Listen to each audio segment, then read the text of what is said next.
চলে আসলাম প্রতিদিনের মতো মজার রেসিপি আপনাদের সাথে শেয়ার করার জন্য। আজকে এত মজার রেসিপিটা শেয়ার করব তা বলার মতো না।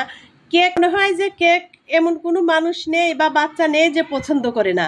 তারপর যদি নিজের হাতে এরকম স্বাস্থ্যসম্মতভাবে বেকারির চাইতেও ভালোভাবে ঘরেই তৈরি করতে পারি, তাহলে কেন আর বাইরে থেকে কেক কিনে খেতে যাব, তাই না?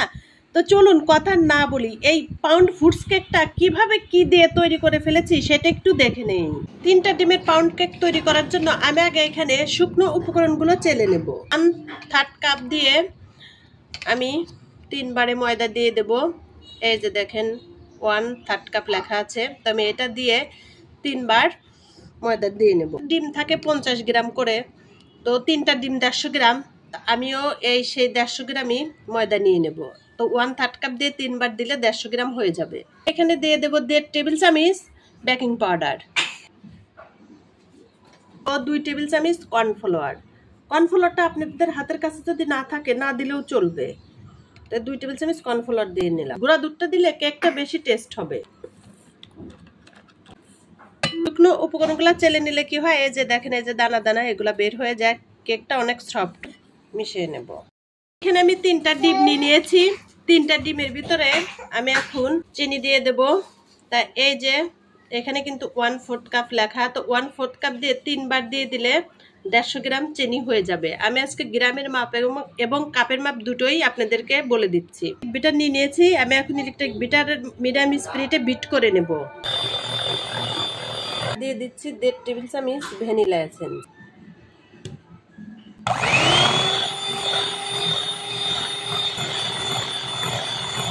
তেল আর ভ্যানিলা এসেন্স দিয়ে কিন্তু বেশিক্ষণ বিট করা যাবে। দুঃখিত, তেল দেওয়ার ভিডিওটা আমার স্কিপ হয়ে গিয়েছে। তো আমি এখানে তেল দিয়ে দিয়েছি আধা কাপ প্লাস 1/4 কাপ।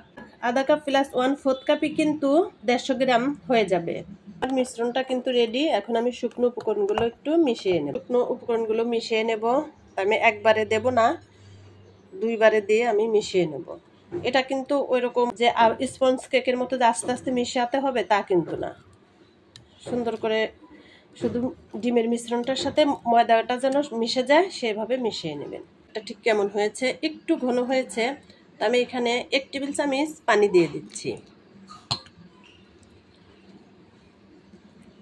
আপনাদের কাছে যদি মনে হয় যে ব্যাটারটা একটু শক্ত শক্ত হয়েছে, তাহলে এরকম 1 টেবিল চামচ পানি দিয়ে নেবেন। আর ব্যাটারটা কিন্তু কিছুতেই ওভার মিক্স করা যাবে না। আমি এটা ফ্রুটস কেক তৈরি করব, তো এর জন্য আমি এখানে কিছু টুটি ফুটি দিয়ে নিচ্ছি। নেব হবে এই যে একদম ঘনও না আবার একবারে পাতলাও না। তো আমি এখন কেক মোল্ডে ঢেলে নেব। একটা লেখালেখির কাগজ তেল ব্রাশ করে লাগিয়ে নিয়েছি।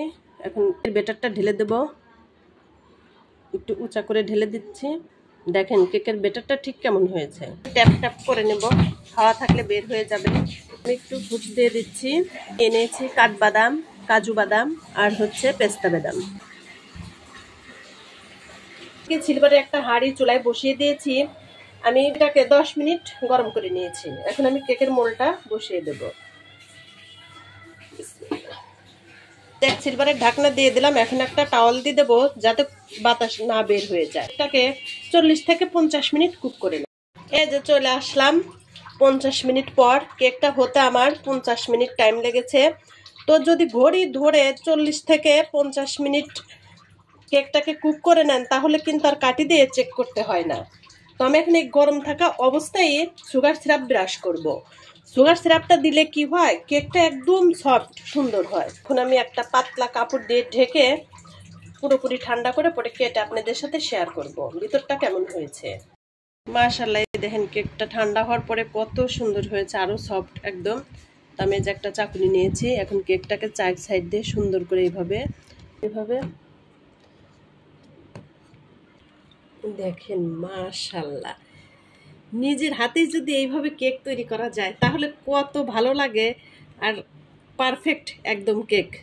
আর বেকারিতে কি এত স্বাস্থ্যসম্মত হয় বলেন? নিজেরা যেভাবে সুন্দরভাবে নিজের হাতে করব সেরকম কি হয় বেকারি থেকে কিনলে?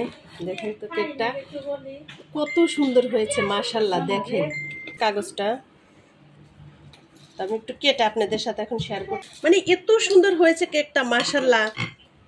সুন্দরভাবে ঘরে যদি কেক তৈরি করতে পারি তাহলে কিন্তু আর বাইরে থেকে কেক কিনে খেতে হবে না। আমার রেসিপিটা যদি হুবহু দেখে যদি কেক তৈরি করেন তাহলে কিন্তু এরকমই পারফেক্ট কেক তৈরি করে নিতে পারবেন। এই যে দেখেন মাশাআল্লাহ কত সুন্দর। তো আমার এই কেকের রেসিপিটা যদি আপনাদের কাছে ভালো লেগে থাকে তাহলে আমার ভিডিওতে একটা লাইক দিয়ে ভিডিওটা শেয়ার করে দিবেন। আজকের মতো বিদায় নিচ্ছি, আপনারা সবাই অনেক ভালো থাকেন।